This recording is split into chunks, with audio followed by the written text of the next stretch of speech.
Welcome to Dr. Warrick's podcast channel.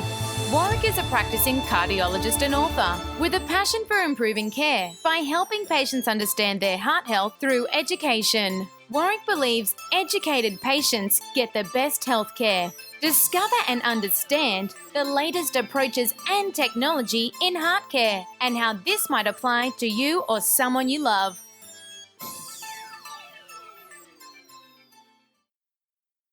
Hi, my name is Dr. Warrick Bishop and I would like to welcome you to my consulting room. Today I'm going to talk a little bit about cholesterol tests.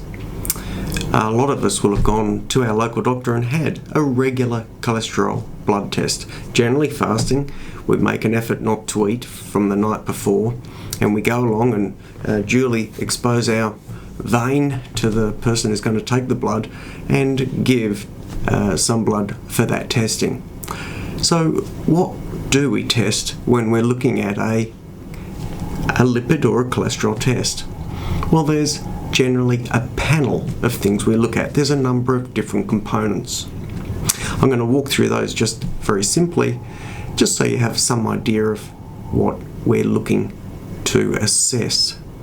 It's important that you've been fasting, and generally 8 hours is a good time. More than about 12 or 14 hours is too long, and sometimes the body can make adjustments to the profile and it can start to become a little bit unrepresentative. The first thing that we evaluate is a thing called total cholesterol. So this measures all the cholesterol within the blood.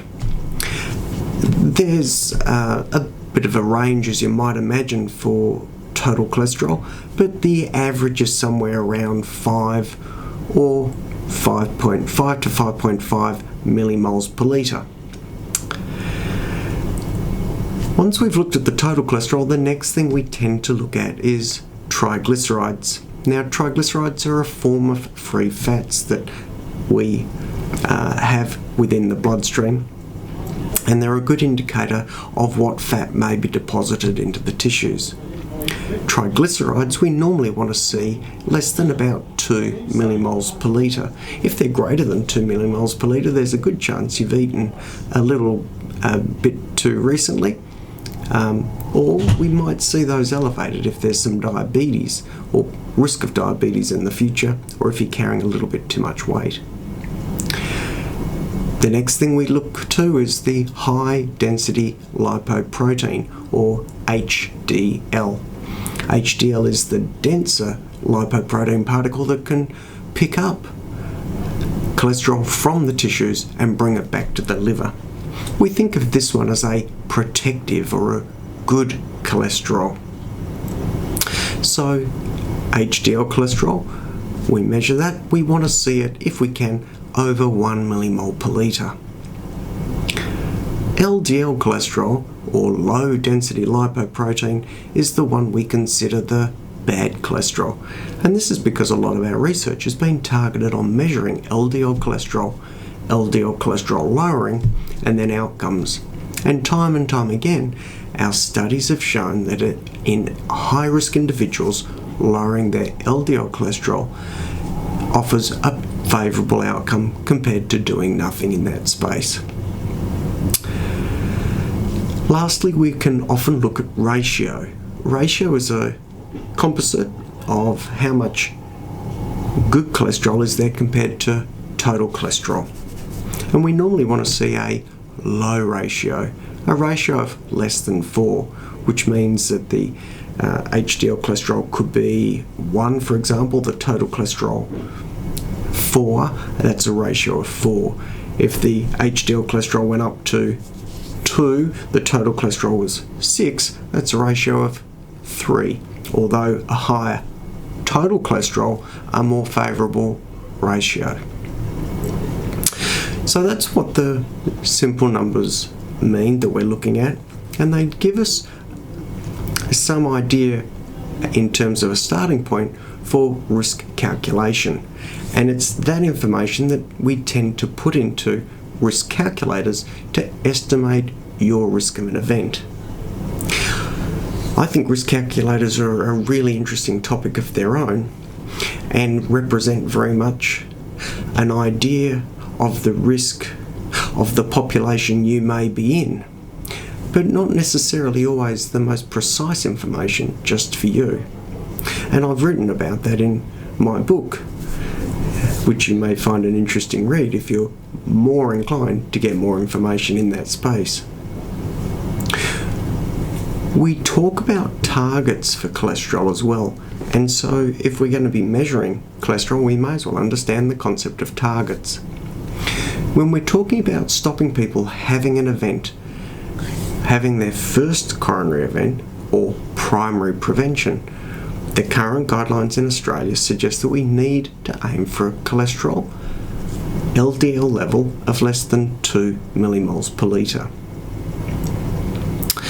If we have a patient who's had an event, so we're trying to stop a second event, we call this secondary prevention, and we want to make sure that that person doesn't have another event. We want to be very proactive in our management strategies. For those people, we aim at an LDL cholesterol of less than 1.8 millimoles per litre.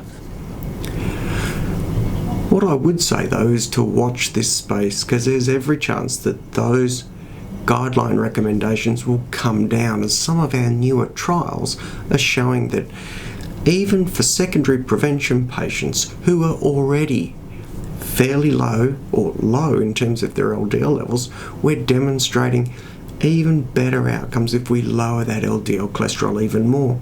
And there are now studies available that are showing us that lowering the LDL cholesterol in these high-risk people below even 1 millimole per litre, which is a very low level, offers positive outcome without a negative signal, meaning that there appears to be no adverse side effect from that. Lastly, there's a little bit of talk about whether we should do cholesterol measurements fasting or non-fasting, and the non-fasting way to do cholesterol measurements is to look at a mixed bag number called the non-HDL cholesterol, or non-high density lipoprotein cholesterol, and this is a way of trying to understand the other fragments or remnants within the lipid profile.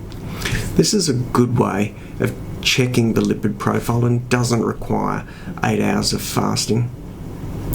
My own preference, however, is that I like to do a fasting test because I tend to organise a simultaneous fasting blood glucose, and I also, in patients who I think it could be beneficial, request a fasting insulin level.